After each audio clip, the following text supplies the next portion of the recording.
terms of just with your application or connecting with everybody. We've also got on the Mighty Networks previous sessions from last year. We did an open week, and there's lots of sessions on there as well. So there's sessions around, speaking to previous leaders, what coaching is. I think Remy does a letter to future self exercise. So there's loads of resources within the Mighty Networks, and over the next couple of days, I'll pull them to the forefront so they're a little bit easier for you to find. But just so that you know, but we are doing introductions. Let's see who we got in the room. Who we got in the room. Actually, Remy, do you want to do a quick introduction and then I'll introduce the rest of the team as well? Remy, do you want to just introduce yourself very quickly as I'm reading through frantically who's in the room? Yeah, hi everyone. My name is Remy. I am the group coach for Breakthrough Leaders, and I've been the group coach since we started 4 years ago. And I remember having a conversation with Simone back then about Breakthrough Leaders, and I think we thought we might have, or at least I thought we might have 10 breakthrough leaders, or maybe 12. And Simone said, I want to do 50 breakthrough leaders. There's hundreds of people out there. And I think Fremantle, who were our sponsors at the time, were a bit suspicious about whether there were actually 50 amazing breakthrough leaders who wanted to be on a program. And we had 350 people apply then. And we have had similar numbers in similar years. So if you are on the program, we will be seeing each other once a month, where we will be having group coaching sessions, a little bit like this, but a little different too. And one of the things that's different about the group coaching sessions that we'll have together is that they're completely confidential. So this is going to be on the Mighty Networks for other breakthrough leaders to see, but in the sessions that we have, it will be private and confidential. So I'm looking forward to talking to you a little bit later in the day. Yeah, and Remy's going to talk to us a little bit later on in a minute about defining your breakthrough. And you understand as I kind of explain a little bit more about the program, why that's important. And Serena, do you want to introduce yourself as well, a new addition to the team? Hello, everyone. Yes, so I'm Serena Lloyd-Smith. I'm a current breakthrough leader, cohort 2024, and was clearly so very passionate about breakthrough leaders that I'm now part of the team. So I see a lot of names here that I've been emailing, and people have been sort of asking me queries and so forth. So nice to see you actually on this call. So yeah, I'm just sort of talent manager helping in this space, helping sort of get our next breakthrough leaders. So hi, everyone. Good to see you. Yeah, and Serena will be with us until at least you guys are announced. We're hoping she'll be with us until you're announced, and then we can kind of talk more. And then just lastly, and not last but not least, and she always likes to hide in the background, but she's like the engine all and make sure that everything runs really smoothly and all the wonderful assets that you see on socials is done by this young person. Chelsea, do you want to just say hi quickly? Hello. That's all you're going to get from her. Hello. She's gone. She does not like being in the foreground. Anyway, thank you all for coming. Let's see. So, Serena, help me read some of these out. We've got Jamie, production exec from London. No problem. Eat your lunch while we talk. Love that. We got Leah. We got Leanne. Firstly, I should tell you, yeah, I'm really badly dyslexic, so I cannot pronounce names, right? So any names that I see, unless it's phonetically spelled, I can't pronounce it. So I am gonna butcher your name. I'm just letting you know previously. I apologize. It's just there's a lot of things. We're just quite real and quite authentic. But anyway, it's good to see you guys. We've got Jessica in the building, Rima, Carla.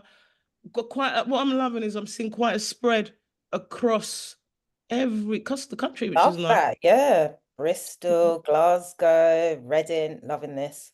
Machine, wonderful. Well, it is fantastic and it's great. And I can see as some of you guys know each other. So what I would highly encourage is that when you're on the Mighty Networks, use it as an opportunity to connect and reach out to each other. You might even want to support each other whilst doing your application as well.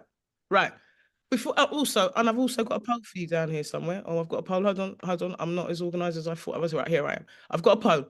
Can you guys do me a favor? So while I'm talking over the next couple of minutes, just take couple of minutes to answer our poll. Very simple. It's really interesting for me to understand why you're interested on being on the Breakthrough Leaders Program. And obviously by the end of the time that we spent together, you can decide whether it's the right thing for you. So over the next 90 minutes, essentially what's gonna happen? Serena, you're in the spotlight. Is that a cool thing? That's a cool thing, right? How are you loving are you quite enjoying being in the spotlight? Let me Am I in the spotlight? I don't know. You are for me. So maybe you are for me too. Oh, yeah. wow. Yeah. Keep a smile on then. Need to keep the smile on. Charles, do me a favor. Can you do it so it spotlights the speakers, please? If you can work that out for me while I'm talking, that'd be wonderful. Thank you, Charles. And I've also got a presentation. All right. So essentially, what's going to happen over the next 90 minutes is I'm going to talk to you a little bit about the Breakthrough Leaders Program, why it exists, what we hope to do, and talk about some of the successes and what you can expect while on the program. And then I'm going to hand you over to Remy, who's going to talk to you a little bit about a breakthrough, why a breakthrough is important, what does a breakthrough mean when we discuss breakthroughs. You'll also get an opportunity to talk to and meet some of our previous breakthrough leaders who have been on the cohort. I think Serena's obviously on this year's cohort, and we've got quite a nice spread, Remy, haven't we? Have we got them from all years? Yeah, I think we pretty much do. We've got a spread of leaders from across the country, from Glasgow to London, from commissioning to production. So looking forward to that at 1 o'clock. And then at 1:30, we're being joined by Audrey, who's one of the coaches who does breakthrough coaching one-to-one. And that's part of the unique difference of this program, that if you are successful, each of you will be assigned your own dedicated coach. And so Audrey is one of them, and she will be there at 1:30. Wonderful. First, let's talk about Breakthrough Leaders, what it is and what it's not. I'm giving, as most of you guys, thank you. Oh, let's just see this. So loads of people, 35% are here to accelerate career progression. We've got 27% to gain mentorship and coaching, expand and network contacts, develop leadership skills and access to the opportunity. So the kind of key thing that everybody's here is to accelerate career program, your career progressing. Am I betting, or is it fair to say that most of you guys feel a little bit stagnated? Because as you know, should we talk about the criteria of breakthrough leaders? Obviously, you've got to be Black, Asian, or global majority. And that essentially means I'm going to take, when I share my screen, I can't see you guys, so I'm going to share my screen for a minute. That essentially means, Black, Asian, global majority, Latino. Basically, it's kind of the new way to say not white, which, sorry if there is people on this call and that's very politically incorrect. I apologize. But yeah, so that's who the program's for. And you have to have worked in the industry for at least 8 years or more. One of the reasons we really wanted to focus the program on that age range or on that kind of level of experiences that we find, particularly when this program started 5 years ago. And obviously there's a lot of conversation around the importance of diversity inclusion, how we can get the industry better. And I found there was a lot of focus on entry level programs.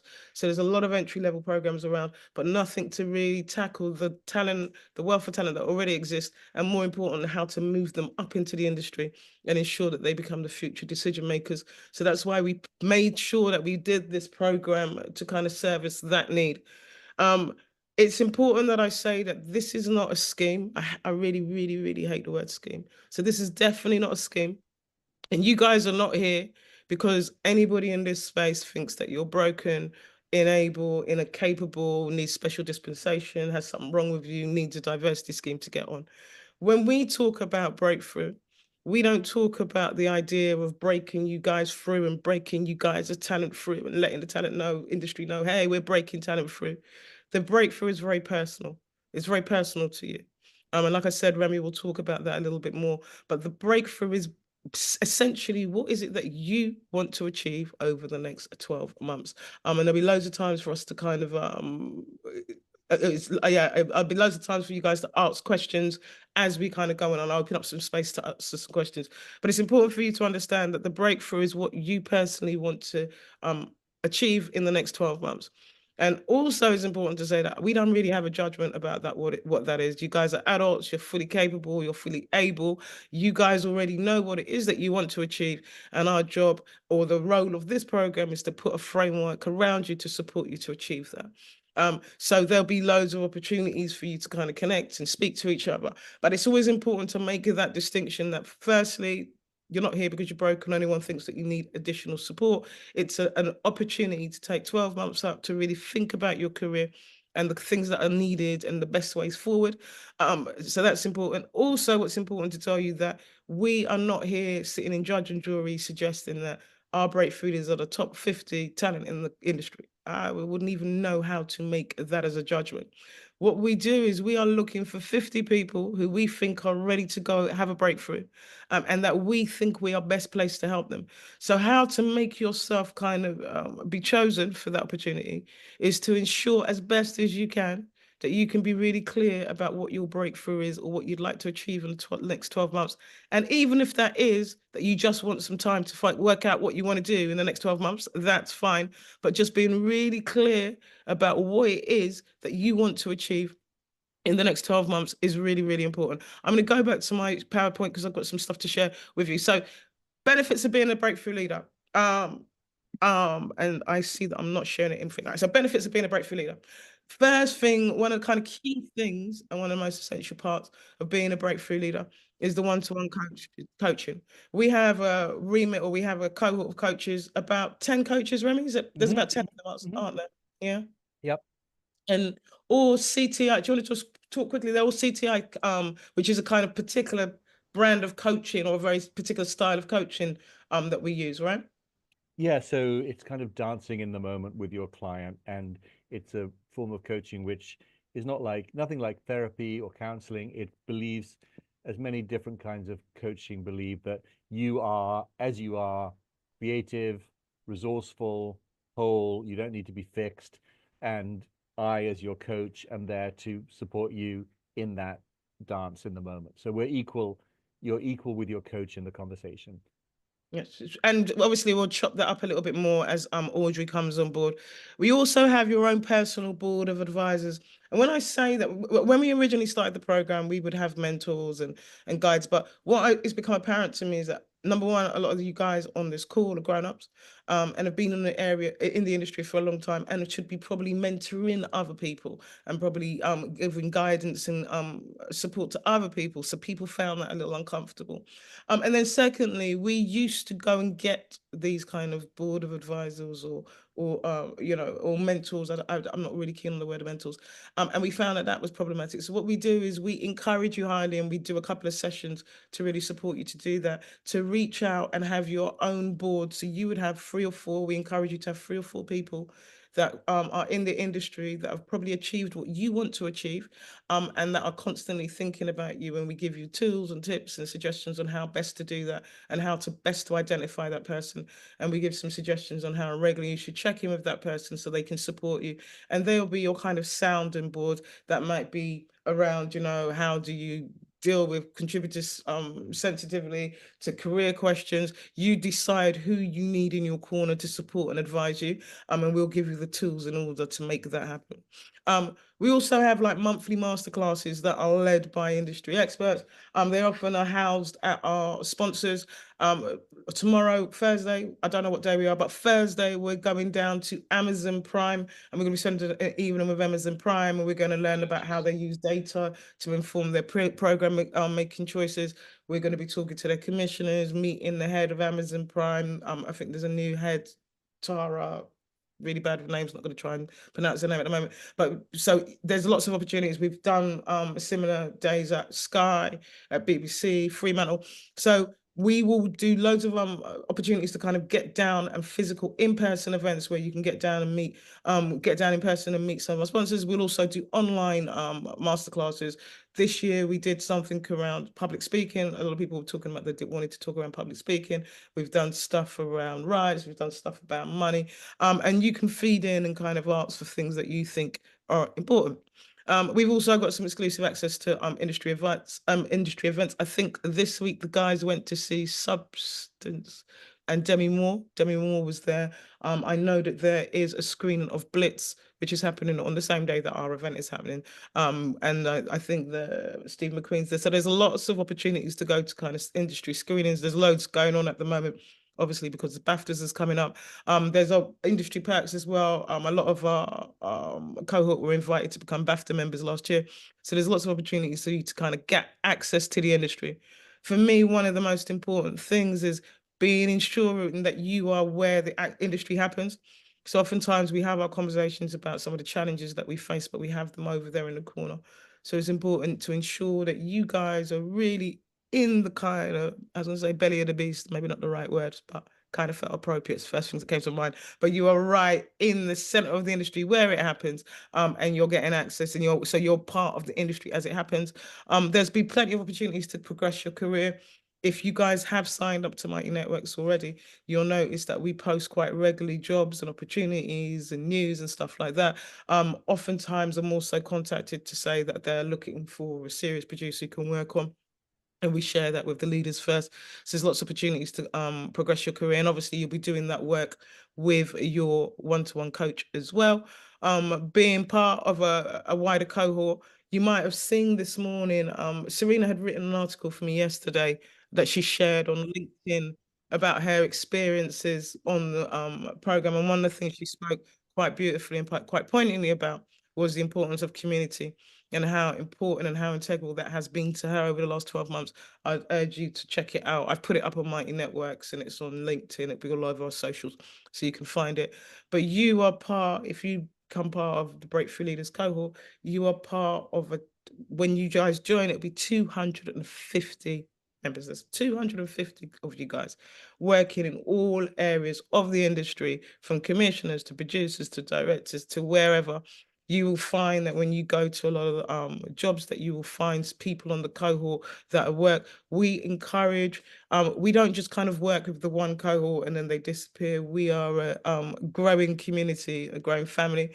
There are, like I said, 250. They work all across the industry. They're open, they're supportive, they're constantly sharing jobs and opportunities and conversations and advice. So you will be part of that cohort, that growing cohort, knowing that you are not alone in this industry. I think what's quite poignant, a lot of people have spoken about, is that first session that we do, coming into a room and seeing 50 others that look like you, and not feeling so alone and so isolated. That's another really important part of what we do. I mean, and obviously, being a part of Breakthrough Leaders means that you're kind of shaping the industry conversation. Oftentimes I'm asked by Edinburgh or Sheffield or some of these bigger industry festivals to kind of provide or suggest speakers that can be on their panels. I'm at the moment speaking to MIP London. I'm just hoping that they're going to give us some discounted tickets. So there's an opportunity to be part. So there's always these opportunities to kind of engage and be part of wider conversations, go out and represent. In the same way Serena wrote an article, there'll be opportunities for you to do that. I think Denise, who looks after press, is somewhere on this call, but I know she's kind of scanning to see who's here and who's around and who can she can use to promote. So there'll be opportunities to promote your work. If you're a regular follower of the TV Collective, you also know we do something called Fridays, called Friday Flowers. And oftentimes in the week, what I'll do is I'll reach out to leaders to hear if they've got any news. Every Friday we celebrate wins, big or small, and they could be just as much as that. I was feeling a bit reluctant to reach out to this particular content, and I did, and they contacted me back. We will celebrate that. We celebrate things big and small, and often through there we also take that information and put it into our bigger newsletter, and on our socials, and celebrate the results and celebrate the stuff that you're doing. We think it's really important. I've been in this space for a long time. A lot of the conversation is often around we can't find the talent.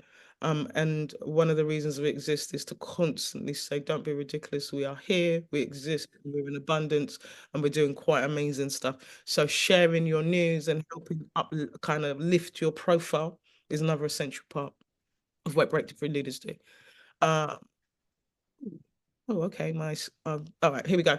And now these results are from 2023, but they kind of stand true. Now we're just kind of compiling 2024's report. Over 30% of our leaders who are on the program have received a promotion within the 6 months of starting the program. 50% of the leaders have received professional recognition of enjoying the program. And 90% said working with their coach had a really positive impact on their self and their sense of self at work. I just wanted to show you some, and there's loads of other stats that I'll share. And like I said, over the next couple of days, I'll share them on the Mighty Networks. But it's kind of important to know that it's not in being in this space, there's been a lot of industry programs before, and they're all important and they're all amazing. But this really does work. The key to what works in this program is you get in what you put in. Yeah.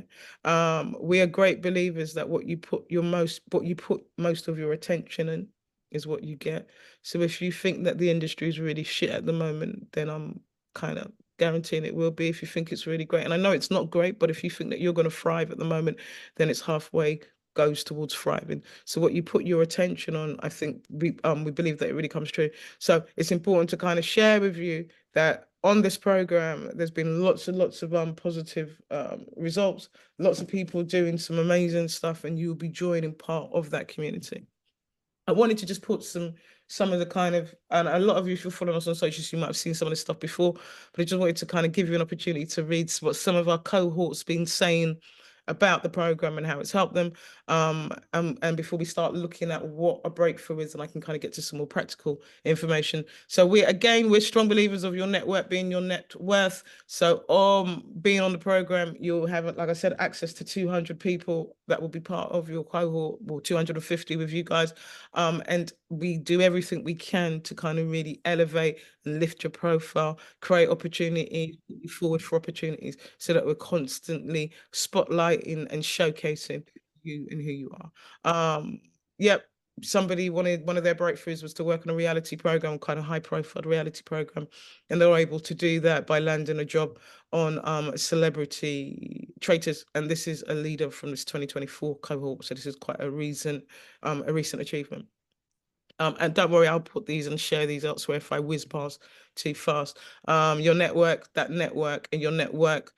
Somebody knew that there was a commission coming up, and they were looking for a series director, and he was able to connect and connect and connect, and then as a result got hired. And that program went on to be a great success. So another example of how important that network is, and being connected in and kind of working with your coach and stuff. Like I said, all the events that we do, you get to meet the commissioners, front of mind and commissioners.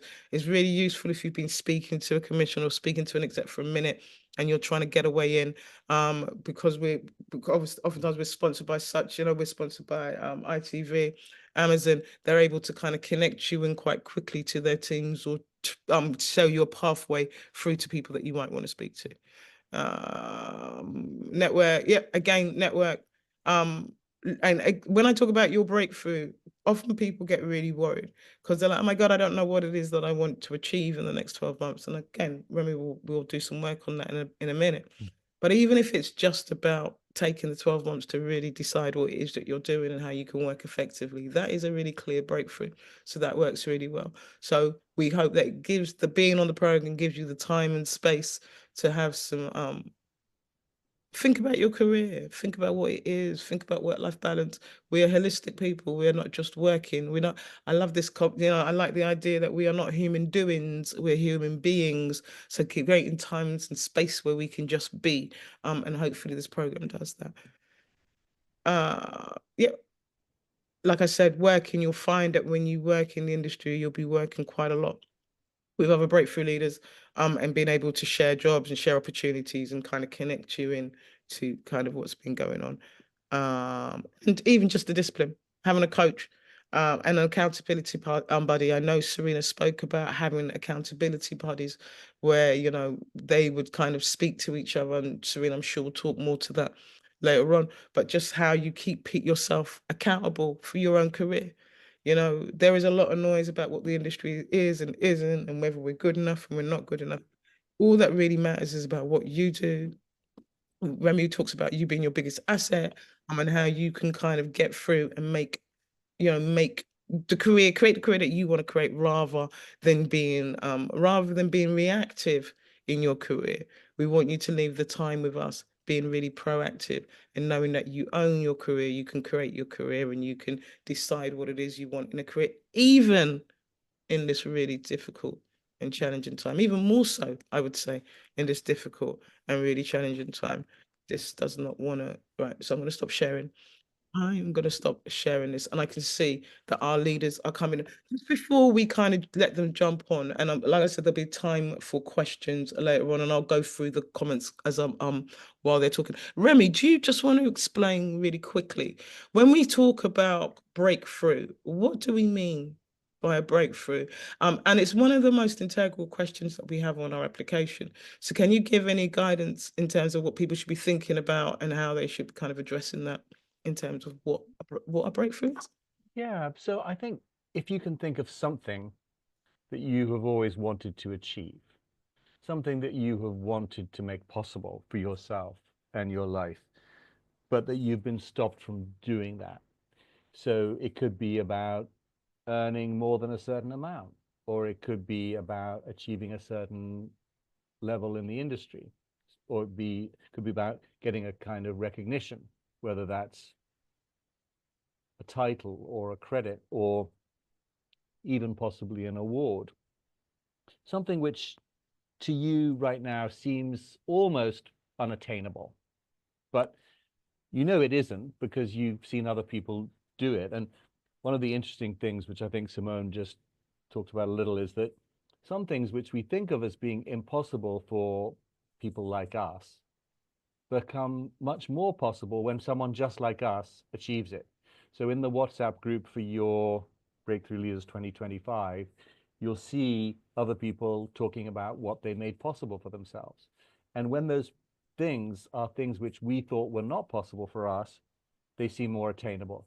So if in the margin of your notebook, you just write down something that you've wanted to have happen in 2025 that seems very unlikely, but not impossible, that could be a breakthrough. So it could be selling my first show to Netflix. It could be being made a series producer. It could be earning 100 grand. Write it down. Those are the kind of tangible, measurable breakthroughs that you either know that you've done it or you haven't. And there's no shame in not achieving a breakthrough, because the journey to get there will be a great journey, right? So if the breakthrough that you want is to be a series producer, you may not get that credit, but what you may do is get some great series producing experience, or you may get to produce multiple items within a series. And if your goal is to earn 100 grand, you may not earn 100 grand, but you may earn 75 grand, and that might be 25 grand more than you're earning right now. So it's important. The breakthrough is a point in the future that you are aiming for with excitement. That's what a breakthrough is. And if it feels like it's almost certainly achievable, then that probably isn't a breakthrough. That's probably something that's just going to happen with the course of time. It has to feel a little bit scary, has to feel a little bit exciting, and it has to feel a little bit out of reach, because then when it happens, there's really a lot to celebrate. And what I've had the privilege of witnessing along this journey with Simone is how so many breakthrough leaders have, in fact, manifest the very breakthrough that they came onto the program to achieve. And like Simone said, there are so many other things that you'll get along the way: the community, the network, the distinctions which we introduce you to in all of the group sessions around things which you sort of may have known were the case but didn't fully appreciate before. All of that becomes available to you, but it's also really great for you and the morale of the team, and for us, when something that you really wanted to have happen happens as a result of the community you're in, the network that you're making, and above all else, the belief that you have. Because I think underlying all of the work that we're doing on this program is one central thing, which is that you, and I include myself in that, like you and I and Simone, you are the author of your story. You are creating what happens next. And it's really easy and tempting to say, well, no, I'm not, because it's all about the industry, or it's all about my boss, or it's all about my mother. But the moment we make anything or anyone else responsible for our success or failure, we give away all our power. And so the work that you'll do with your coach, the conversations you'll have with each other, are all about how can you put yourself in the driving seat? How can you make things happen for yourself that you really would like to manifest? And we don't have time to talk about it in this session, but the biggest obstacle is that voice in your head, right? The voice in your head that says, you can't do that. What makes you think you can become a series producer? You're not going to earn 100 grand this year. You've never earned 100 grand before. No one in your family's ever earned 100 grand. How are you going to earn 100 grand? That voice. And it's super important, if you take away only one thing from this call today, to recognize that that voice in your head that is saying that shit is not you. It sounds like you. It's not you. That voice is a voice that's been handed down by our ancestors to keep us safe. And back 3, 4, 5,000 years ago, that voice was saying, stay in the village, stay in the cave, don't leave the fire. And it was a useful voice to listen to because it kept us safe from wild animals and rock crevasses and strangers and people with flint stones. But the worst thing that can possibly happen to you or me today is that we try something and fail.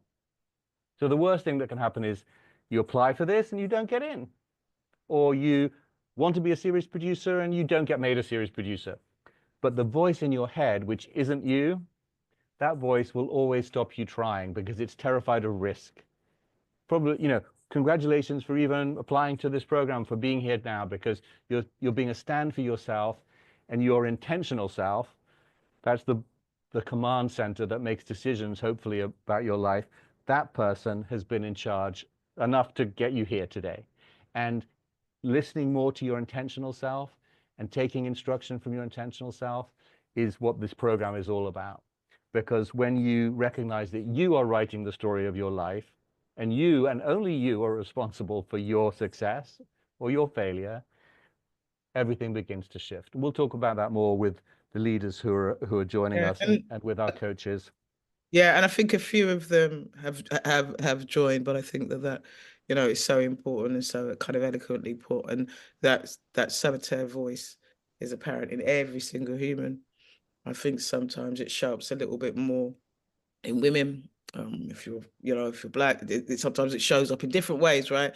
And our work and our job is to suppress that voice, so that we can kind of walk through and know that we deserve a seat at the table just as much as anybody else, and that we have something really valuable to offer and contribute. Rems, I think No, I would I'm say. I'm Sorry, so go ahead. sorry. Can I prod you just for a second, just because I've had loads of questions in the background about how people join to the Mighty Network, because I think it's been mentioned quite often, and I'd love for you to just say a quick one about how Can I pick that up just at the end, and I'll make sure. Lovely. Can you make sure you definitely remind me, and I'll pick it up and share details of how you join and how you can get access to that as we come. Amazing. Thanks, Simone. No problem, no problem. Rems, I think I saw Dave and I think I saw Sidra. Am I right, Dave and Sidra? Are you there? I did give them I'm the here. heads up. Yeah, hi Dave, great to see you. Hi. So everyone, our first guest is a man from Scotland, and his name is Dave Donald, and he was a breakthrough leader in 2023. So not this last year, but the year before. Dave, there's nothing like first-hand testimony. We should first of all say that he's not getting a free toaster oven or 100 grand from Simone for a sponsorship endorsement. These are all his own thoughts and views and words. So it's really powerful to hear from you, and there's a couple of other breakthrough leaders joining in a moment. Hear from you, really just what you got out of being a breakthrough leader. Maybe things you didn't expect to get, but whatever you got will be useful for the people in the room to hear and understand. What became possible for you, Dave? Yeah, hi Remy, hi Simone. It's a shame I'm not getting 100 grand. I should have asked. You're lucky. That was my first mistake today. Listen, I can't speak highly enough of breakthrough leaders. It has been an incredible journey, and when I first signed up for it, and I was nominated, I didn't really know what to expect. I thought a lot of the stuff about, being your intentional self seemed like it was another world and didn't seem relevant to me, and it sounded kind of hocus pocus London chat. So it didn't really feel like it was for me. But I tell you, it's night and day after getting involved in it. I hadn't realized the amount of things that were blocking me and holding me back, and the multiple self-imposed limits that I put in myself not to be my true intentional self, and not to, feel that I wasn't entitled to be in certain spaces. I felt that, people won't want to hear from me, some jock from Scotland, I'm not entitled to be in the room and negotiating with kind of execs or commissioners and chatting to them. And then it was through breakthrough leaders that I realized all these little things were holding me back. And it's incredible, because you think that how can that be? I've got this far in my career, I've managed to figure it out, I've got to this point, I don't really need any more help. And then when you go through Breakthrough Leaders and the sessions with Remy, which are incredible, you suddenly realize these little things, and it's all loads of little things. I often talk about TV programs being just like 1,000 little things that makes a great program. And it's the same for us. We're all kind of 1,000 different little things and we're different people. And it's understanding these little kind of locks and just unlocking them. And you suddenly feel like a weight coming off your shoulders and you start becoming your real, true self, intentional self. And so for me, before Breakthrough Leaders and afterwards, it was quite transformational for me. And I think that dealing with my inner saboteur who was telling me that, never going to be able to pull this off. What's the point? Don't try and get ahead of yourself. Dealing with that and understanding where that was coming from, as Remy was just talking about there, really helped me a lot and just give me that kick up the arse a little bit to just kind of, stop talking about this and just get on with it and do it and deal with what's happening. Sometimes you go into a room and there are people who aren't, who feel that you maybe not entitled to be there, but that's their problem. Actually, I'm myself and I'm being me, and that's good enough. And as long as I remember to stay true to myself, then I'm not going to have regrets and wish I'd said this and wish I'd done that. Actually, this is who I am. If you don't like it, then tough. Dave, folks should probably know that you run an indie in Glasgow, so that's where you sit in the industry. You're someone who generates ideas and sells them to broadcasters. So just through that lens, the lens of an indie boss, just maybe share a couple of takeaways or transformations or things that are different before and after. So just from the seat that you're in. Before you do that, though, I just want to say fire. Fire. I want to just give you some fire. Dave, just some fire. I just want to just share some fire. I mean, I like when you say you just walk in the room and if they don't want to deal with that, that's for them business. Fire, fire. I just went, sorry, I'll shut up now. I just need to share some fire because I was there. I was on the edge of my seat. I was like, yes, Dave talking, preach, testimony. Anyway, go on. All right, I'll shut up. Doing my thing, and listen, when I set up my indie, I was new to it. This was a lockdown idea that I had, I've been thinking about for a number of years. So I'd been freelancing, and all through your freelancing career, you're trying to move up to the next step. And I wish I'd been on Breakthrough Leaders actually earlier in my career. It would have probably got me to this stage much quicker. Because I could have dealt with these issues that were kind of, oh, what's the point in asking and not putting myself on the other side of the table. So certainly when I was doing what I'm doing now, running an indie, dealing with commissioners, I feel entitled to talk to these people in a way that I was nervous at the beginning of it, pitching an idea initially to try and get with a commissioner to try and see if they'd be interested in commissioning it and commissioning me to make it through an indie that doesn't exist yet, but it's in my head. What I got out of Breakthrough Leaders really helped me with a sense of backing myself, backing my own ideas, knowing that this works and understanding that, I started to see that we're just all people and it's just about relationships. And actually they've got bosses as well and they've got their own pressures. It's like every level of being a freelancer or dealing with a commissioner, you're still dealing with people. And people have got their own frailties and they've got their own insecurities. They've got their own boss they've got to try and impress, and I'm trying to fix a problem for them with my show idea that I'm pitching. I say, actually, I think this would be great for this time, 8 o'clock or whatever it might be. And, equipping them with what they need to take to their boss because they've got to go and pitch it. So, sorry, Remy, I forgot what the question is. Well, it doesn't really matter because you're so great to listen to, but I do want everyone to recognize that you have achieved some real milestones, not of course entirely as a result of Breakthrough Leaders, but certainly perhaps partly as a result of being a Breakthrough Leader. You've had major commissions for Channel 4 and BBC. You've created a series for Channel 4 with Alan Cummings.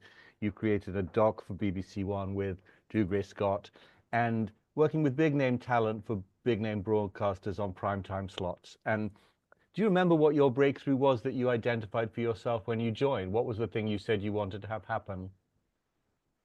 Oh, gosh, there was multiple things. When I joined, I was dealing with my mum had just passed away, and it was quite a tough time actually. She was ill for quite a period of time, and we were spending a lot of time in the hospital. And before that, my dad had passed away as well. So there was a lot of kind of personal stuff in my family life that I was kind of managing while at the same time trying to be kind of producer Dave. And so it was, there was multiple things that were holding me back, and a sense that I wasn't kind of entitled to be there. So it wasn't just one thing, it was a series of things. And actually, the very first session when we came to London for the very, very first session, and I was kind of like, I'll figure this out. I know I'll just go down here and it'll just be a lot of nonsense.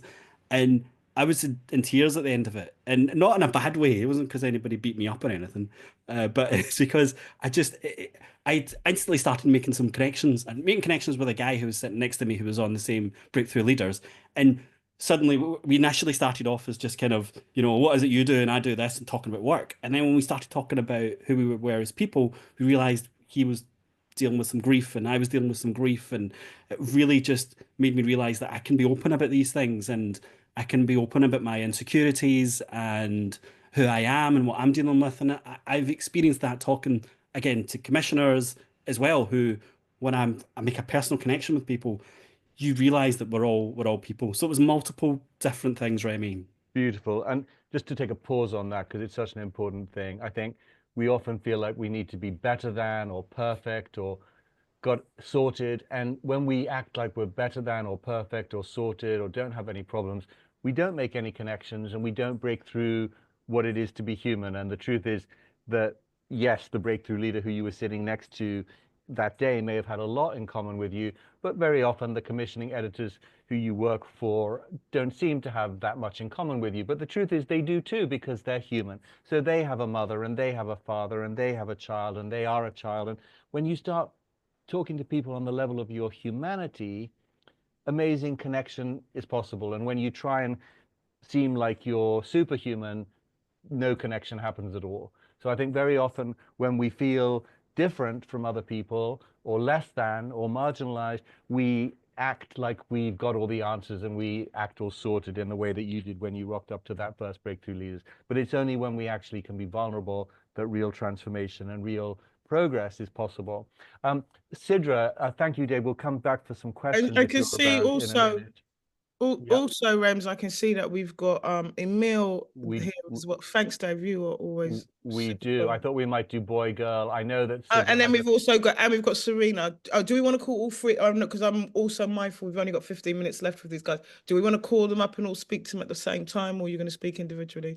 Well, do you know what? We'll try and do Dave was great, but we'll try and keep everyone to time. So, Sidra, if you're there, it'd be just great to hear from you what the breakthrough was that you wanted to achieve when you came to Breakthrough Leaders, and whether you got it. And we're not favoring the nations. It just so happens that Sidra also is in Glasgow. Yeah, sorry, I've got this really big white paragraph in front of my screen. I can't get rid of it. So it's a little disconcerting. But yes, the reason I joined Breakthrough Leaders, I had chosen to take about a decade out of my career to be a stay-at-home mother. And I had two children like within 18 months of each other. And so when I returned to work, I felt really encumbered, and the kind of saboteur voice was ringing very loudly in my head. And tasks that had been quite easy to achieve before my decade out just suddenly became really onerous and quite overwhelming. And so when I joined the Breakthrough Leadership cohort, I felt like I was in this really supportive community. Remy had done a lot of work around the saboteur voice and how to put your intentional self in the driving seat. And it was just really amazing to share that with my cohort and realize that we all have the saboteur voice in our head, and to understand why that voice is there, which comes from a very kind of prehistoric age, which is stay in your cave, stay in your lane, you'll be, you're safe here. But the consequence of that obviously is that you're not taking any risks. And so it was really empowering to share that with my cohort and to see that lots of people suffered from that as well. And where are you now? where are you now in your career? What happened as a result of you giving up that, listening to that voice? Well, you know, I am delighted to say that about 18 months ago, I got a role as an assistant commissioner in factual entertainment, working to Catherine Catton in London and Louise Thornton in Scotland. Now, honestly, if you'd asked me this 5 years ago, I would never have imagined that I would have had the confidence to get into a role like this, and not only get in it, but to kind of enjoy it and grow in it, and to experience the joy in the role. And that has been, as a kind of, that's been one of my breakthroughs that I'm really, really proud of. Beautiful. Thank you so much. We definitely come back for questions if you're still around in a few minutes, but I do want to make sure there's time for Emil, who joins us from UK TV in London. Emil, are you there? Can you hear and see me? Yeah, certainly can. Hi everyone. Lovely to see you all. Lovely to see some familiar faces. Hi Sidra. Hi Dave. And I everyone. seem to not be in vision, but you can listen to my voice in any case. What would be great to know from you, Emil, is kind of where you were at when you applied to Breakthrough Leaders, where you were at in your career and in your mental mindset, and what happened as a result of the journey, partly as a result of the journey that you took on Breakthrough Leaders. Well, I think what I found really hard is navigating the industry and knowing what steps I could take and what steps were appropriate, and also really trying to get a big picture of going, okay, so if I want to do this thing, how do I get there? Right? So I was a PD for a long time, and that was basically sole working. So I never often worked alongside other people. So to get a big picture and understanding of the industry was really, really hard. And I just opened up my kind of letter to yourself thing, right? And I went, I want to get into commissioning, right? But I know that that's miles away. That's kind of 6 years. I'll have to do 4 years as an exec. I'll have to do this, and then I might finally get there. And what it helps you do, I think, is there's 50 people that you can talk to. There are lots of people that you can ask, okay, so what is the next step for me? What is the right step for me? And you can ask lots of different people, because lots of different people will give you different views. And then you can connect to people. In my cohort, I had people who were commissioners. You know, I had Nazfim Hack, for example, and like we connected, and then she helped me, and then other people help you. And that network, which, you know, Breakthrough Leaders talks a lot about. And also, you know, it's not just the 50. There's four cohorts. I think it's 4 cohorts that have gone before that you can kind of connect with. And navigating the industry is super, super hard. And when people get these positions, you go, how the hell did you do that? How did that work? How did you position yourself for that? And you can ask those people, and that's the biggest help that it gave me. It helped me understand the industry. And for those people here who don't know, you became a commissioning editor, not 4 years later, not 6 years later, but literally on the program. Yeah, it was quite quick from series producer, which is what I targeted to commissioner. And you've got to get people talking about you one way or another. You've got to get people going, oh yeah, you know, this guy's got potential, or this person's got potential. And that is, you know, you've got to get into people's books somehow, and get them talking about you and get them seeing the skills that you've got. And you know, there's no better place to do that than within a cohort like Breakthrough Leaders. Right, because there's 50 of you talking about each other, but also I think you found a way to find your voice on LinkedIn and other platforms to create a distinct presence, so that people are more aware of you than ever. Yeah, I mean, 100%. When you're trying to find your voice, it's a lot of people come to me and go, "Oh, I'm really nervous about posting on LinkedIn and stuff like that." But it's an exercise. It's an exercise in finding your voice, but a good sounding board is to do that within the safety of your leadership group, right? Every scheme that I've gone on, I went on Screen Skills Series Producer course before this. I've gone in with like all in, trying to in some way trying to trying to be a distinctive voice in that group one way or another, and that's how I've kind of found my voice. But it's easier when you have a supporting group around you rather than you're going out into a world on a blank page where there could be lots of dissenting voices who will try and bring you down. The strength of Breakthrough Leaders is and the strength that it's always had is it will try and build you up, because if you build everyone up, they'll drag the people up along with you. Yeah. They won't pull that ladder up. Previously, what has happened is that the ladders have been pulled up, and it's it's kind of there's one position for a diverse voice, and we don't really think like that anymore. And that's because of these kind of schemes. Bearing in mind we don't call ourselves a scheme, we are a program, but Well, I a program. I appreciate the sentiment. And just so everyone knows, what is your title now? I'm a commissioning exec at UK TV. And you look after what kind of Oh, programs? so sorry. I look after Big Zoos, Big Eats, Stacey Dooley Sleeps Over, Jamani Maddox Follow the Leader, Emma Willis Delivering Babies, quite a suite of talent-led shows, and then also a lot of factual doc series. Thank you for sharing. Listen, we hopefully will come back with some questions in a moment. I want to make sure we have time for Serena, who is a breakthrough leader from 2024. So it's all very fresh and recent, and she hasn't even completed the Breakthrough Leaders program. There's still a couple of sessions left. Serena, what for you was the biggest breakthrough? What did you achieve or make possible for yourself and your life and your perspective as a result of being part of this? So I think I have to give a little bit of a different angle, because I've been in the industry for 20 odd years, but I've sort of been in the D&I space for the last 6 years. When I became part of the cohort, I'd had conversations with Simone before about, I feel really uncomfortable in my space at the moment. There seems to be a war on D&I. And I just have a feeling that this year is going to be a very interesting year. So Remy, as you all know, I kind of had conversations with you as well, like letter to self, I have an issue, because if my field and my trade is no longer going to exist, I can't tell you what the future looks like for me.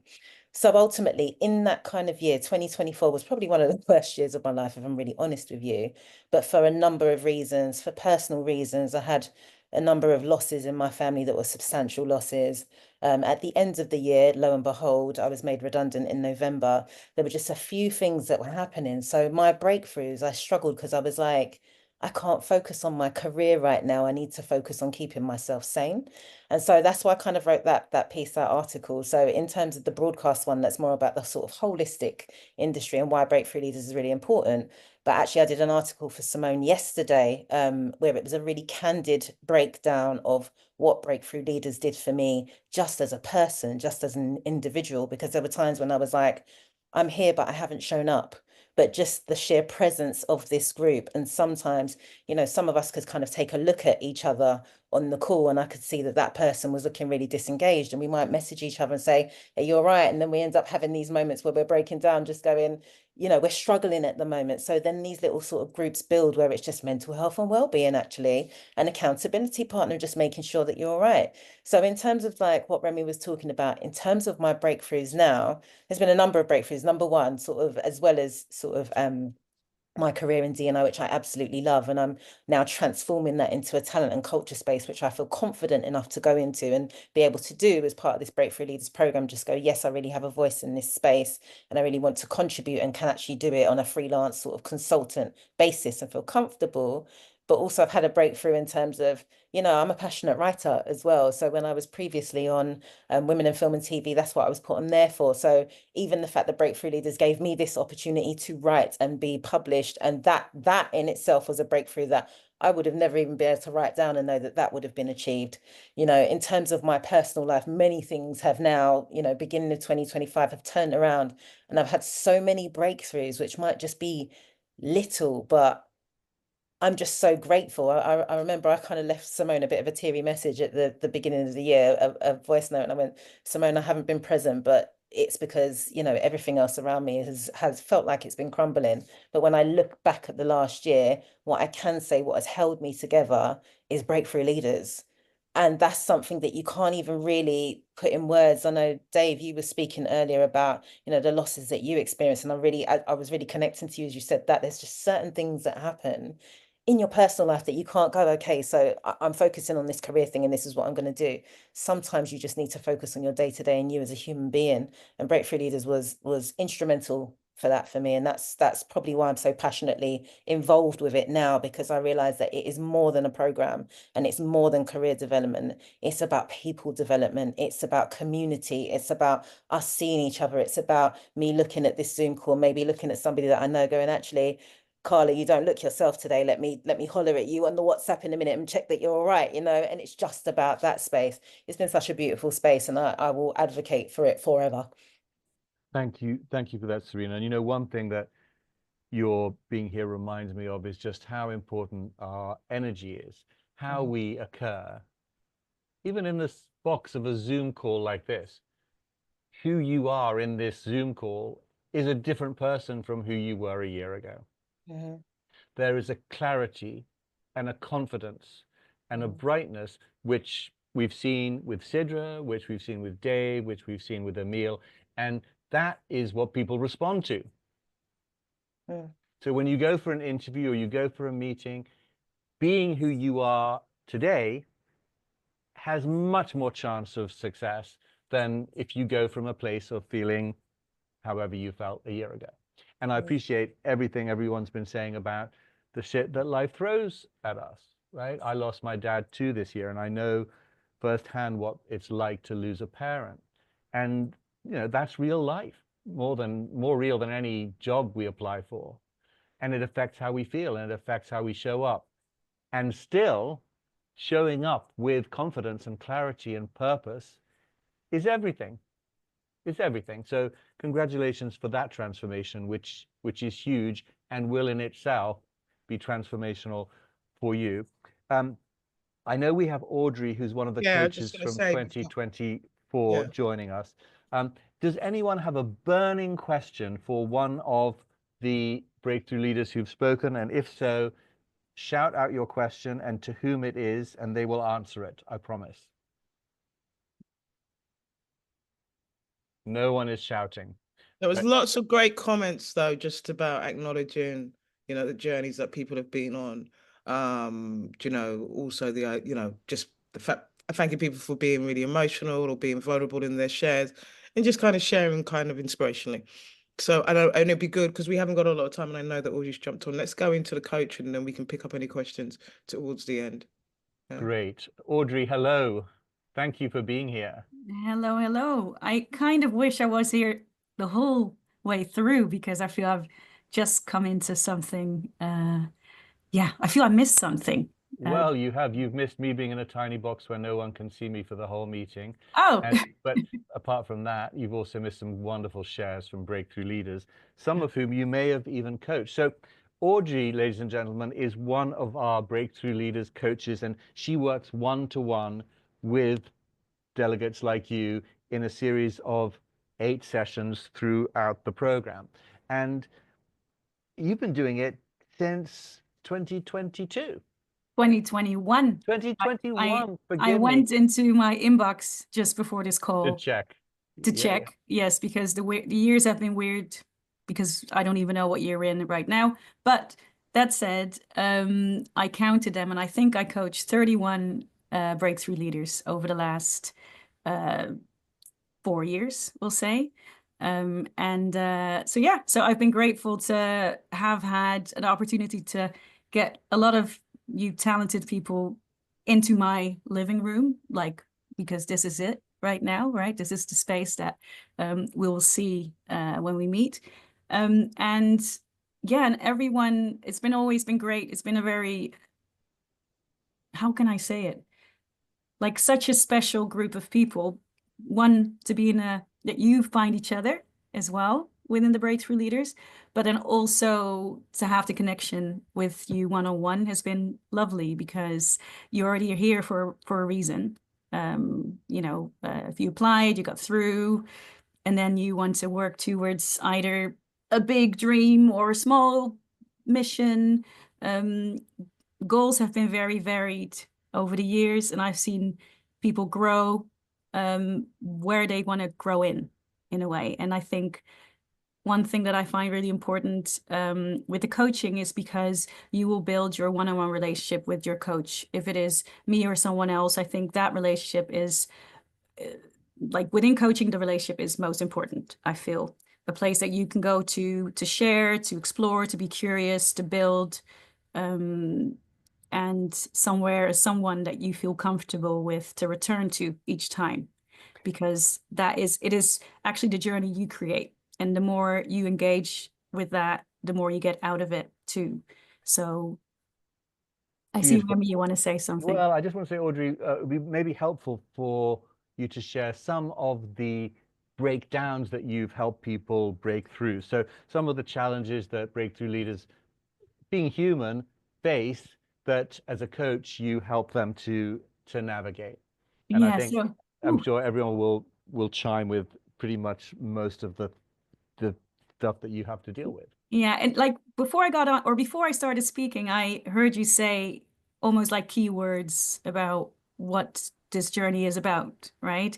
To be yourself, to be able to be unapologetically yourself as well in a space within the industry, confidence building. Sometimes it is as well like thinking about being, for example, wherever we're coming from, but in an industry that is very still boxing in people of how to be in that box or to break out of the box. But where people come to me for mostly has been as well into confidence building itself.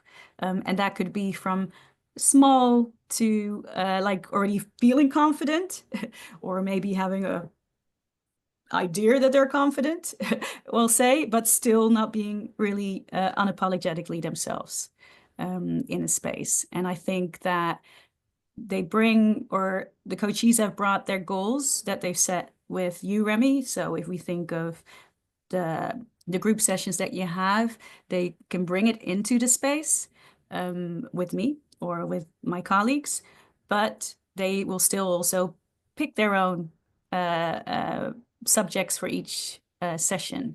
So, and that could be sometimes related to work, but sometimes that is also related with things outside work. Because technically the main source or the main person in those stories is you. So whatever happens outside of the office has an influence as well in the office or vice versa, and how you show up for yourself or for others or the work you want to do. Of course, sometimes we have had people who were not sure about if they wanted to stay in the industry and they were wondering about all the challenges that were happening. If that was something that, yeah, losing a bit of their mojo or their love for what they started. And sometimes that was refining that as well. Like, you know, like why are we doing what we're doing, really?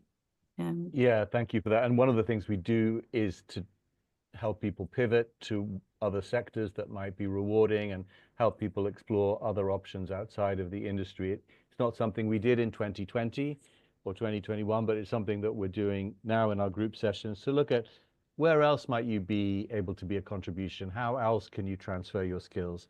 How can you be a storyteller in another sector where you might be better rewarded? Might be just useful to spend the last couple of minutes together just helping people understand what coaching is, because I know from the questionnaires that a lot of the audience haven't had a coach or worked with a coach ever before. And you can see that neither Audrey nor I are wearing white coats and stethoscopes. We're not doctors. We're not psychologists.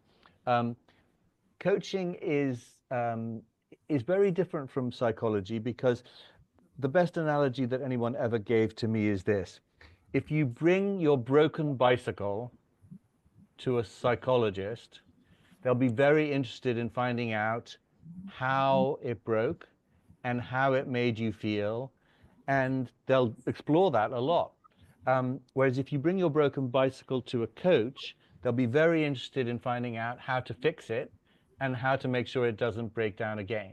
So we're much more focused on the present and the future and much less interested in the past, although we recognize the past has an effect on all of us too. What would you say to add to that, Audrey, about what coaching really is in your So, experience? so yeah, so I always have the same spiel, really. So if we'll speak, you will likely hear me say this. I'm just already telling you right now. So I always want to put put the profession as psychology next to it, or therapy next to it, and consultancy next to it. And if you think, as what Remy just said, like when you go to a therapist, old school therapy, because I love therapy, don't get me wrong, you might just go to, why are we the way we are? So you will unpick, go more into the history and really figure out, why am I feeling this way, or what has caused it, right? With a coach, it's not that we never ask why. I hardly ask why. I might go into what, like, so how are we as well with whatever has happened? So how are we currently in the industry, or how are we currently in our life? And how do we feel about that? And where do we want to go with it? So it's a very more forward moving. So instead of why, it's more about how are we about this? Like, this is what's been occurring. I don't actually like it. But instead of thinking about just, oh, I'm not thinking or I'm not liking it, what are we going to do about it as well? So you've got a little bit of the how did we get here? What do we think of it? Where do we want to go? And then we've got our consultancy or our mentoring idea, right? Where you think of, they might have been there and back already. They have already gone to maybe where you want to be, and they can show you the light on the road, maybe their directions as well. They can give more advice, etc. Where a coach might not necessarily give you just the advice and the tips and saying go left or right, because they feel that you still hold the answers, even if you might not always see it. So they might like shine the light in the dark, like, oh, this is what you said, or have a look over there. They might shine the light in different corners of your brain for you to find certain answers, versus for me to give you the answer and say, take the next left, and that will get you to this amazing job, right? So instead, like, yeah, so I've put coaching a little bit in the middle of that. Not that it means that it is in the middle, because your mentor or anyone who has a mentor could also very well be a great coach, because they might still ask you similar questions to unpick, but they come with a certain knowledge that might help you to navigate the industry by saying, oh, actually, I know this person, why don't you call him? Where I might ask the question differently and say, who is it that can help you in this, for you to start thinking? And I hope that makes a bit of sense. Yeah, it does. And interestingly, many of the qualities of being a great coach are also the great qualities of strong leaders. So to be able to challenge, to be able to hold accountable, to be able to cheerlead and champion, and to be able to ask curiously and powerful questions to find out where you want to go. All of those are things which you will do with your coach, or your coach will do with you to help you get where you want to go. And as Audrey said, the agenda always comes from you. We as your coach have no agenda for you. We just want to help you get wherever you want to go. And if that's leaving the industry or opening a garden nursery, then we're there to support you with that. So we don't have any agenda. Simone, we have taken up our time with the leaders and with Audrey. Wonderful. It's back over to you. I was going to just say that, I mean, whilst we've got everybody, and I don't know how long we've got people here, we are lucky enough to have a few leaders, a couple of coaches, and obviously myself here. So I want to open it up to anybody. And if no one's got questions, I love it. That means we've done an exceptionally good job. Do you know what I mean? And I can go away and pat myself on the back. But I know, and I've seen a few questions here, but does anybody have any questions? Please don't feel shy. Just take your mic off and just jump in and ask a question, and I'll direct it to the right person. Any questions? Any questions? Yeah, is there someone waving their hand? No, Yeah. please ask a question. Simone said Jessica, is that you? Yeah. Hi. Hi. First of all, thank you to everybody. Thank you for this session. I was a bit nervous about coming into it, but it's kind of really reinvigorated me and made me it made me understand why I've applied. And yeah, so thank you first of all for that. I guess my question is, I have so many goals. And like there are a lot of goals that I feel like are achievable within 12 months. Some are more kind of down the line, but how many is too many? And how would you what's the best way to approach that? Because I do feel like it's not like I've got hundreds, but I definitely have more than one kind of really clear breakthroughs that I'd like to have in the next 12 months. But I also want to make the most out of a program like this and wouldn't want to kind of blurt with my neurodivergent. Sometimes I can just blurt. So I'd like to try and streamline it to, Okay, if that so makes sense. a very short answer is that there really are there's never too many, but as a rule of thumb, 3 goals in each area of your life feels manageable and containable for now. So 3 in the world of career and finances, 3 in the world of home and family, 3 in the world of health and fitness, and 3 in the world of friendships and network.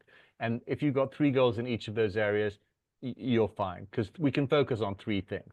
But for the purpose of Breakthrough Leaders, maybe come with 3 tangible, measurable goals that you'd like to achieve in the world of work and career and finances. Wonderful. I love this question. And I'm going to throw it to Audrey. How do you know you're your unapologetic self? Is that Uzma? Is Uzma, am I saying your name right? Did I say that right? I hope I did.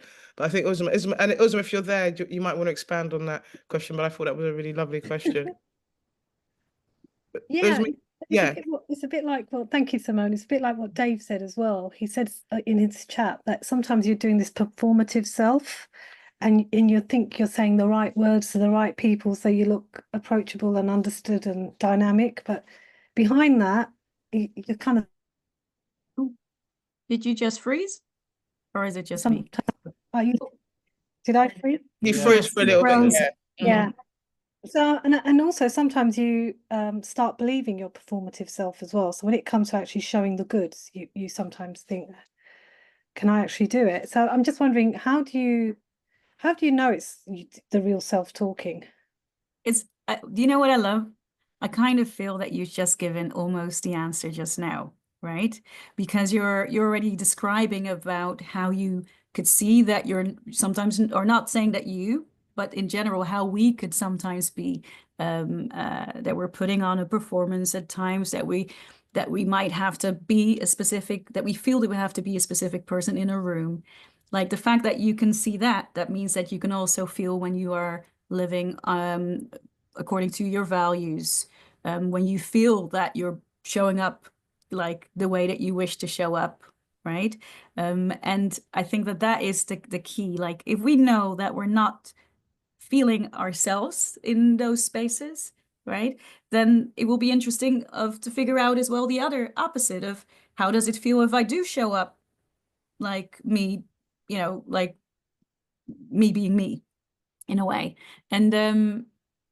And yeah, as you said, sometimes we have a reason to show up in a specific way. And that doesn't mean that it's a negative. I'm not saying that. It's just more of like, if we feel that we're not actually, if our energy is drained, because let's say if we're very introverted in an extroverted way, we sometimes bring a specific way of our persona that gets us home exhausted. And we're like, oh my God, I really can't be bothered for another networking event, Then it's like, okay, how can we be you and still show up at that event, right? But it's not just about events. It's actually when you're alone in the room, working out what your goals are. Are you, again, creating... But with me or with a coach, you mean? Yeah, or even on your own, in a room, working out what your tangible goals are. Are you really being honest with yourself? Or again, are you just thinking what other people have done, so I should have similar goals? Yeah. And I think that's the reason why coaching is so lovely, in my opinion, because that's the reason why it's important for you to pick someone that you feel that you can be yourself with. And that might not be like, if we think about building a relationship, is building trust. If it's someone that you feel that, okay, I have to maybe test the waters a little bit in the beginning, right? But in the year that you will be together with your coach, you don't want to just come up and do a performance with your coach, because that's a waste of your time, waste of the coach's time. Like, why would you go and show up and not try to be you?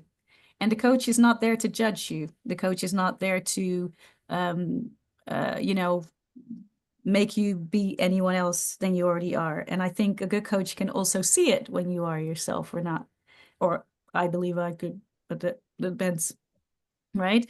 Yeah, and I think that's the relationship part of coaching, which makes it important for you to be at least in the beginning hesitant, and then all of a sudden you'll be like, sorry, I didn't dare to say this in the beginning, but let me share this with you. And you contract something with the coach as well.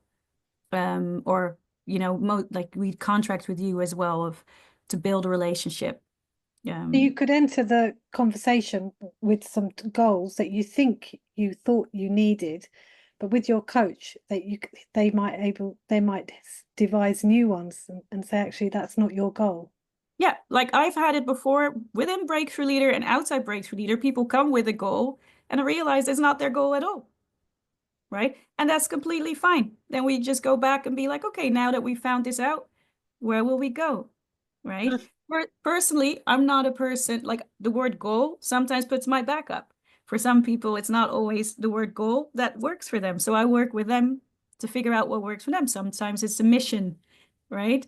Sometimes they're like, actually, my goal is so small in comparison to someone else's, but that's not what it's about. Like maybe for one person, it would be to have to win a BAFTA. For someone else's, the ability to speak in a room, right? So we're not measuring it up. Like each mission that you set for yourself and could be a breakthrough, and that could be as tiny as this, like being less nervous to public speak versus, I want to talk to or have a meeting with the first commissioner. So it's not a contest, or this is my opinion. Remy and Simone has to say, for me, it's not a contest. But it's the application form. It is a competition to be the 50, and you want to have a really dynamic goal that can. Not necessarily, you're not being judged on your no, but we should just be clear. You're not being judged on how dynamic your goal is. Definitely not. You're kind of, what we're looking for is with the support, will you be able to come close or achieve the breakthrough that you want? We have no judgment, or I have no interest in. I don't even know how we judge what's dynamic and what's not dynamic. Do you know what I mean? That's not our place. We don't know enough about you as individuals, but it's really very much how you kind of express how much thought we can see that you've given into what it is that you want to achieve over the next year, whether we think putting you with a coach is going to help you, support you to do that, or whether it won't. Do you know what I mean? How are you going to take some of those learnings and move it on to the industry? Those are the things that we're looking at. We are definitely not looking at how dynamic your goal is, because I don't think any of us would be equipped or qualified. I wouldn't dare to hesitate what would be dynamic for you as I don't know you well enough. And I couldn't take it from that page. So it's more about how clear is your goal, how, what are some of the things that you've gone through. We're looking at something a little bit wider than that. Audrey, sorry, you said no, because I do love actually what you said, because I have met, as I said, I had 31 people, and I know maybe half of them came in with like, okay, I got an idea what I think my goal is, and somewhere down the line is like, actually, what I realized, and that is completely fine, right? Like I think when you are putting in your application or wherever you are in the process, like it's more about what is the reasoning as well for you, like to put down what you're putting down. And sometimes through conversation or through sessions with Remy, you will find out if that's truly what makes your heart beat, or is it another reason why we're doing so? And all of that is learning, right? All of that is learning, in my opinion. Yeah, there's definitely no right way or wrong way to do this journey other than to put yourself wholeheartedly into it. I mean, we talk about, ways that you can be vulnerable and show up and be more kind of open. I see, is it Jamie or Jamie? I'm really bad. But Jamie, I see that you've got, Jamie Chan, you've got your hand raised. Do you want to ask something? Yes. Hi, thanks. It's Jamie. You got it right. Sorry. It was about the submission, and I want to be quite vulnerable. I want to share as much as possible, but I just wondered how confidential it is. Like what I put down, is that shared with my employer at all? Not absolutely not. It's only shared within the Breakthrough Leader team. If we might so for what you'll notice, if you go to the Breakthrough Leaders homepage, every one of our leaders has a small profile and has information. We check with you with what you're happy, we ask you to write it so that, it's what you're happy to put in. Some people have been nominated, so we ask whether we can share what people have said about the nominations. This is all private and confidential. It's not being shared. On that selection process, though, on that selection panel, there are oftentimes talent managers from, like last year we had from Amazon and from BBC and so forth, but they're judging and reading. But again, they're not coming from a point of view of like, I'm wanting to strike you off or strike you on. They're just intrigued to see how we best can support you take the next step, whatever that next step is. And I think what's really challenging, what people find challenging about this program, is that we actually don't have any expectations about anything. This is so led by you. All we're doing is putting our arms around you. Like Audrey, Audrey does not have a Scooby what you should be doing, how you should be doing it, and when you should be doing it. And she probably doesn't even have a judgment on that. She wants to help you find those answers. And I think oftentimes when you go into programs like this, there's an assumption that there's going to be like, we're going to do negotiation now. We're going to do, it's not, it's very kind of, it's introspective, man. You've got to want to go deep. Yeah, you got to want to spend some time with yourself. You got to want to get to know yourself. It's like, I think it's really, it's quite a luxury. It's quite self-indulgent. Who gets an opportunity to spend a year asking yourself questions about what you want to do and how you want to do it? It's that type of thing, rather than us being very clear about you've got to do this, and you've got to do that, and you've got to follow my 10 steps, and you've got to sharpen this kind of way. We are encouraging you and we're inviting you to be fully accountable for your career. And we are going to put some support systems around you to help you do that. So that's what we want to say. I saw that there was another question. Somebody else had a question, rough guide for people to know. Could I say something as well to Jamie, just about the coaching? Just so Yeah. you know that everything is confidential in Yeah. the coaching space. So the reason why I also thought it was hard for me to say, to give a really concrete answer, is because from the 31 people, I don't want to necessarily, like, just in case who, what, where. But what happens with your coach stays with the coach. And even if they might be coaching 10 others, like for me, some of them don't even find out until we're getting all in a room at an event that they realized who was coaching with me. And some people are more open about it than others will say about their goals. But whatever happens in the coaching room is between you and your coach. And I just emphasize that I don't even know what happens in that. So Audrey doesn't even tell me. So Audrey might connect me if she says, oh, Jamie hasn't, I haven't heard from Jamie for a couple of sessions. That's the level of conversation that me and Audrey will have about coaches. We do not even, she won't even share with me. She might say, check in with Jamie because I think she's got something going on. That's as much as she might allude to, but she's definitely, even between me, once you're in that coaching relationship, you're making a contract with your coach, and that's confidential, and you guys share whatever you need to share. The only time that Audrey and me will be in communication is if, like I said, there's more practical conversation, like she hasn't heard from you for a while, or can we double check, or it's more that is where me and Audrey will be in communication. All right, I know we're running out of time, and I saw somebody had a question who had their hand up. Who was it? Had a question? Just a very quick one about reminder how to sign up to the I Mighty. will definitely. I've seen it, and I will. I think it's Sabrina. Sabrina, was it you? Did I see you have a question? Or Hi, you? yeah. Yes, you have. Yes, Sabrina. Yeah. Hi, I was just going to ask very technical questions firstly, like just about how to sign up to the Mighty Network I'm going to and do the that now. application. Yeah. But I was also going to ask, like with so many of these schemes, it feels like there's so much pressure to get the answer right in like 250 words. And I just wondered, what would you suggest is like the most important thing to get across in those answers sometimes? Can I just jump in maybe with a thought, because I think it touches on something that others have mentioned.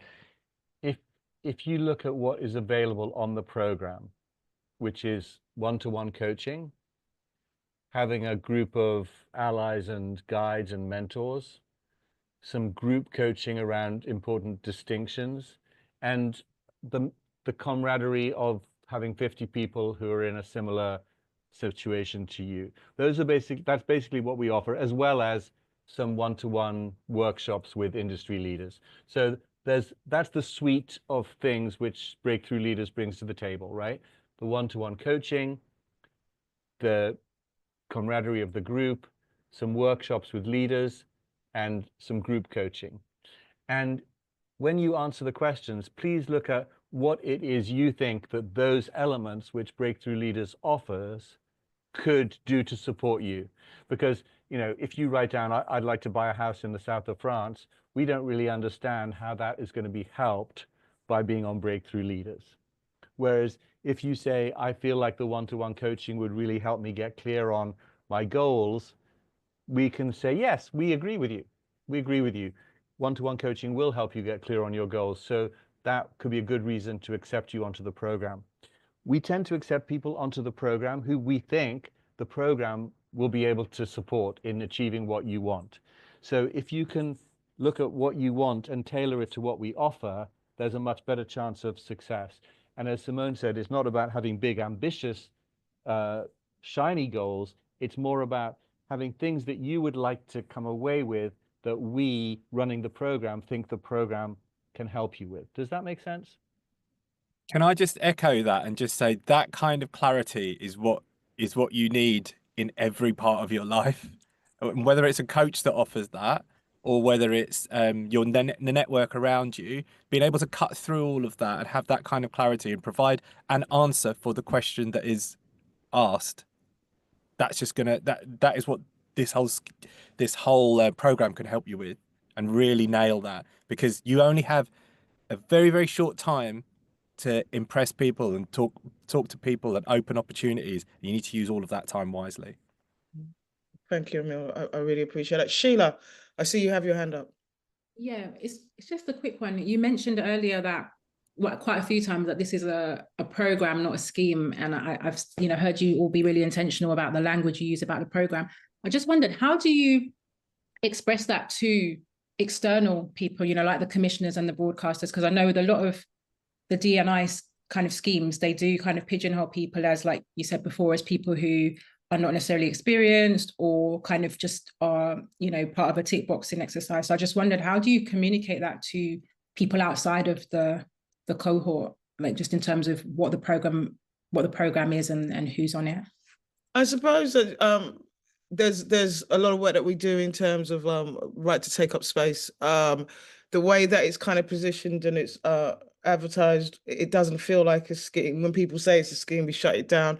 I think that once you're in a space, it's really hard to describe unless you kind of experience it. That the language, the way of being, the way we show up, we are nobody's portings, and we're very clear and very intentional about that.